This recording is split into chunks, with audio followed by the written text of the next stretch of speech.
പ്രകൃതിയുടെ അതിമനോഹരമായിട്ടുള്ള സുന്ദരമായിട്ടുള്ള ഈ കാഴ്ച, എല്ലായിടത്തും പച്ചപ്പ്, വെള്ളം ഒഴുകിക്കൊണ്ടിരിക്കുന്നു.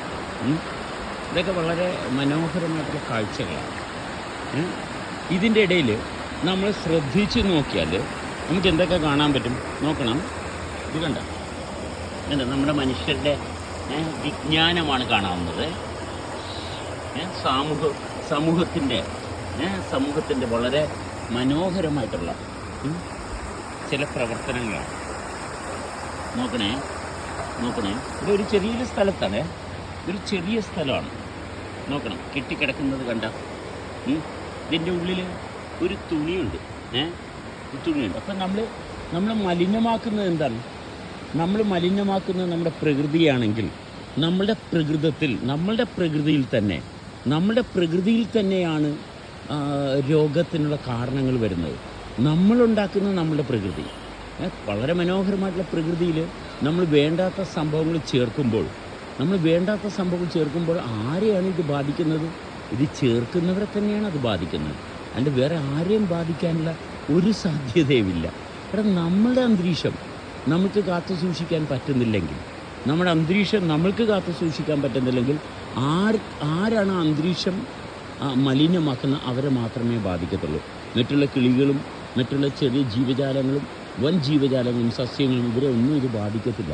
കാരണം അവരെല്ലാവരും അതിനെ അതിജീവിക്കുവാൻ വേണ്ടിയിട്ടുള്ള എല്ലാ ശ്രമത്തിലോട്ടും പോകും. അതല്ല, അവരെല്ലാവരും ആ ഭാഗത്ത് നോർമലാണ്.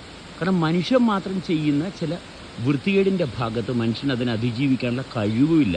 കാരണം വൃത്തികേട് ചെയ്യുന്നത് തന്നെയാണ് പ്രകൃതി വിരുദ്ധം. അതിനപ്പുറത്തോട്ട് വേറെ കാര്യങ്ങളൊന്നും വേണ്ട. നമ്മുടെ മാനസികാവസ്ഥ തളർന്നു. അതിൽ നിന്നാണ് നമുക്ക് പല വിധത്തിലുള്ള രോഗങ്ങളുണ്ടാകുന്നത്. ശ്രദ്ധിക്കുക, നമ്മുടെ വെള്ളം ഒരു അമൂല്യമായിട്ടുള്ള നിധിയാണ്.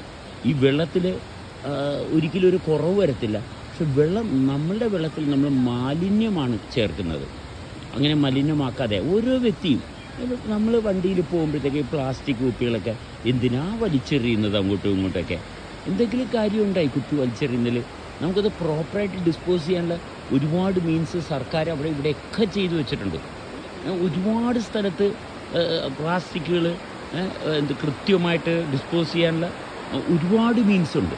എന്തുകൊണ്ടാണ് പ്ലാസ്റ്റിക് നമ്മൾ ഒഴിവാക്കണമെന്ന് പറയാനുള്ള കാരണം എന്താണ്? കാരണം പ്ലാസ്റ്റിക് നമ്മുടെ ശരീരത്തിന് കൊള്ളത്തില്ല, പിന്നെ വെള്ളത്തിൽ ചെന്ന് കഴിഞ്ഞാൽ മീനുകൾക്ക് കൊള്ളത്തില്ല, വേറെ ഒരുപാട് സംഭവങ്ങളുടെ ജീവന് അപകടമുണ്ടാക്കുന്നതാണ്. പക്ഷെ അവർ അതൊക്കെ എങ്ങനെയെങ്കിലുമൊക്കെ ഒരു രീതിയിലൊക്കെ അവർ തരണം ചെയ്യും. പക്ഷെ നമ്മൾക്ക് തരണം ചെയ്യാൻ പറ്റത്തില്ല. നമ്മളാണ് ഇതിൻ്റെ ഏറ്റവും വലിയ ദുരിതം അനുഭവിക്കുന്നത്. കാരണം പുല്ലുകൾ, ചെടികൾ, ഇതെല്ലാം എത്രയോ കാലങ്ങളായിട്ട് ഒരു ട്രീറ്റ്മെൻറ്റും ഇല്ലാതെ, ഒരു ട്രീറ്റ്മെൻറ്റ് ആരും നനയ്ക്കുക കുളിപ്പിക്കുക ഒന്നും കൊടുക്കാതെ വൃത്തിയായിട്ട് ഈ ജീവജാലങ്ങളെല്ലാം നമ്മുടെ ഇടയിലുണ്ട്. അതുകൊണ്ട് ശ്രദ്ധിക്കുക, നമ്മളെ തന്നെയാണ് നമ്മൾ നശിപ്പിക്കുന്നത്, വേറെ ആരെയുമല്ല നമ്മൾ നശിപ്പിക്കുന്നത്. നമ്മളെ നശിപ്പിക്കാതിരിക്കാൻ നമുക്ക് നമ്മളെ തിരിച്ചറിയുക എന്നുള്ളതല്ലാതെ വേറെ യാതൊരു സാധ്യതയുമില്ല. ശ്രദ്ധ കൊണ്ട് മാത്രം ഈ നീലാകാശത്തിൻ്റെ മഹത്വം നമുക്ക് എന്നും അനുഭവിക്കാൻ സാധിക്കട്ടെ.